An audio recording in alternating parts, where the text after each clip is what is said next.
Hi, I'm Maren and welcome back to my channel, Maren Makes It.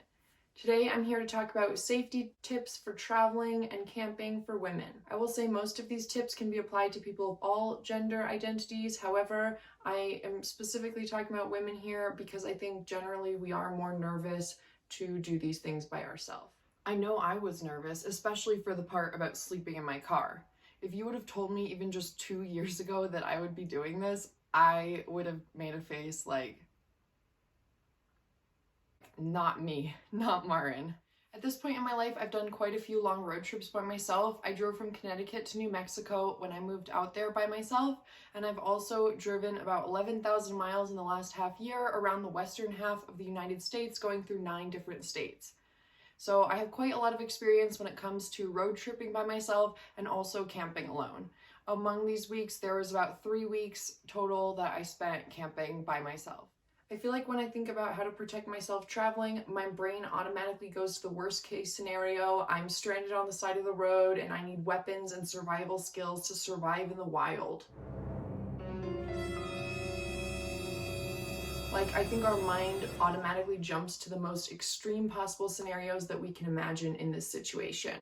While these things could definitely happen and then a weapon could really help you, these things are pretty unlikely. These suggestions will hopefully prevent the situation from ever occurring where you even need survival skills or weapons to fend for yourself in the first place. Before you even leave, I recommend getting a car inspection done. You can do this alongside an oil change.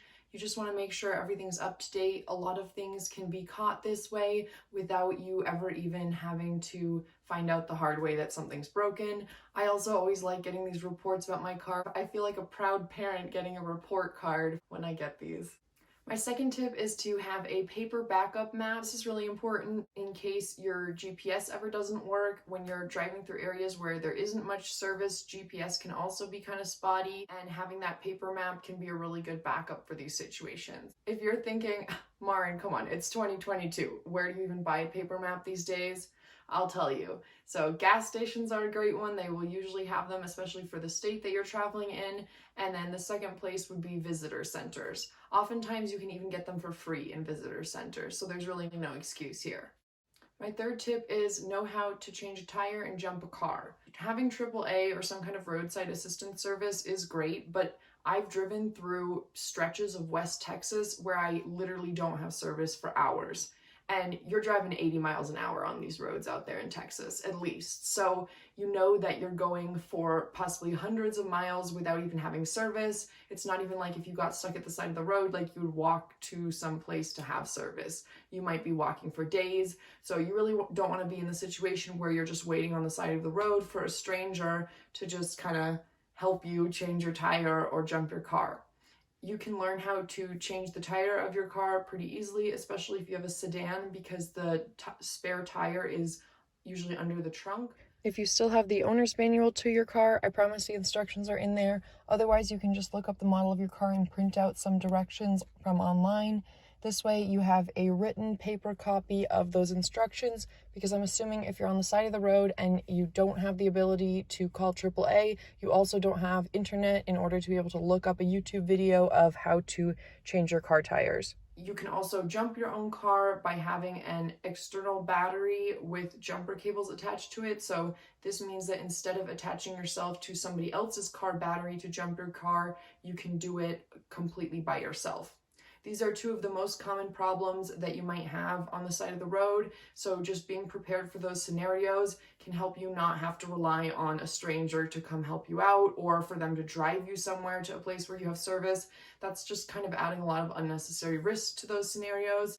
My fourth suggestion is to have a backup paper list of emergency contacts. So I'll put a template of what that could look like. I've actually had one of these in my wallet ever since college, because in college I lost my phone and I realized then that I don't know anybody's phone number by heart.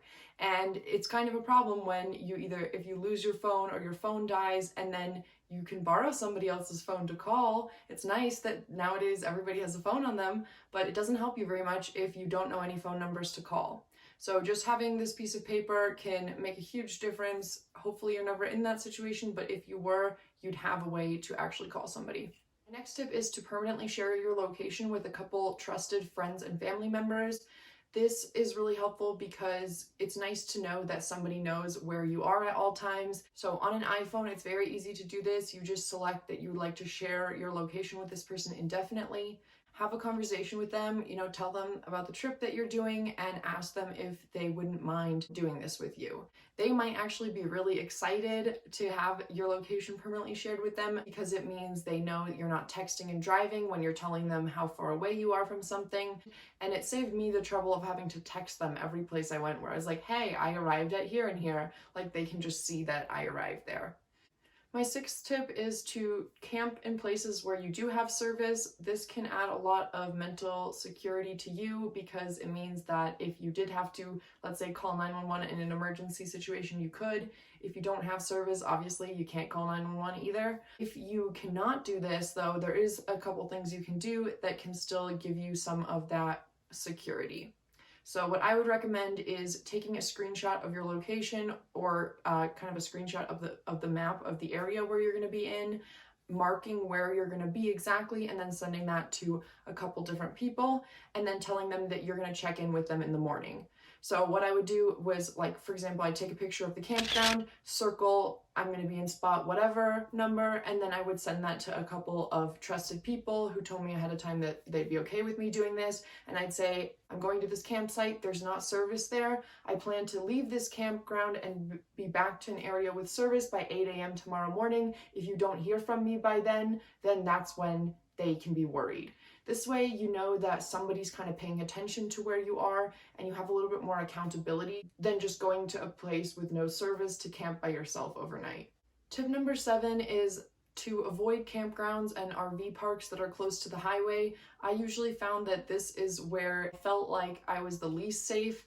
I also think if somebody were to kidnap somebody, they would probably go to a place that's really close off the side of the highway as opposed to something that's more remote. Like, if you want to get into a national park, some of these national parks, between the park entrance and the campground is like a 30-minute drive. So that's a lot of dedication for somebody to come and kidnap you if they're not actually going there to see the national park.